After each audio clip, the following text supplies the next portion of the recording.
Oil Shankar గారు. ధన్యవాదాలు అధ్యక్ష.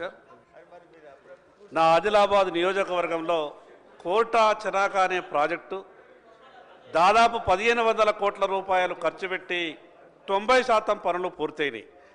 నేను సంవత్సరం క్రితమే మొట్టమొదటి రోజు శాసనసభకు వచ్చినప్పుడు మీరు మాట్లాడే అవకాశం ఇచ్చినప్పుడు నా ఆదిలాబాద్ నియోజకవర్గంలో 50,000 ఎకరాలకు ఆయకట్టు సాగు కేవలం 5% నిధులు ఖర్చు పెడితే 50,000 ఎకరాల ఆయకట్టు సాగులోకి వస్తుందని గౌరవ మంత్రి గారికి చెప్పినాం. మంత్రి గారు తప్పకుండా టాప్ ప్రయారిటీలో దాన్ని తీసుకుంటాం. మేము 6 నెలల లోపు మరి అక్కడ ఉన్నటువంటి రైతులకు నీళ్ళు ఇచ్చే విధంగా ప్రయత్నం చేస్తామని చెప్పారు. అధ్యక్ష, ఒక్క ఎకరాకు కూడా ఇంకా ఇంతవరకు నీళ్లు రాలేదు. కానీ 20 కోట్ల రూపాయలు ఆ ప్రాజెక్టు కరెంటు బిల్లు కట్టేటటువంటి పరిస్థితి వచ్చింది. ఒక పక్క రైతుకేమో 1 ఎకరం కూడా ఆయకట్టు సాగులోకి రాలేదు, మరో పక్కనేమో 20 కోట్ల రూపాయలు అక్కడ ఆ ప్రాజెక్టు మీద ఇప్పటికే కరెంటు ఖర్చయింది.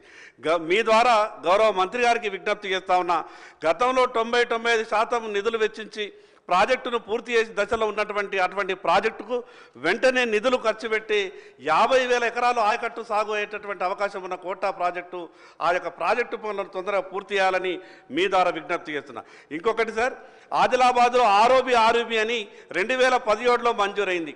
ఆ రోజు అప్పుడున్నటువంటి ప్రభుత్వం కూడా రాష్ట్ర ప్రభుత్వానికి సంబంధించినటువంటి షేర్ విడుదల చేయని కారణంగా కేంద్ర ప్రభుత్వం డబ్బు ఇచ్చింది, కానీ రాష్ట్ర ప్రభుత్వం సంబంధించినటువంటి డబ్బు విడుదల చేయని కారణంగా ఆర్ఓబి పెండింగ్ ఉన్నది.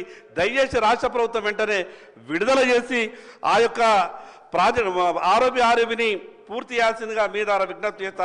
చివరిగా సార్ 20,000 మందికి సంబంధించినటువంటి స్పీకర్ సార్ చివరిగా సార్ ఒకటే తప్పకుండా గౌరవ సభ్యుడు చెప్పిన 2 అంశాలను సంబంధిత శాఖ మంత్రి దృష్టి తీసుకున్నారు. గౌరవ సభ్యులు కసిరెడ్డి నారాయణ రెడ్డి గారు. అధ్యక్ష,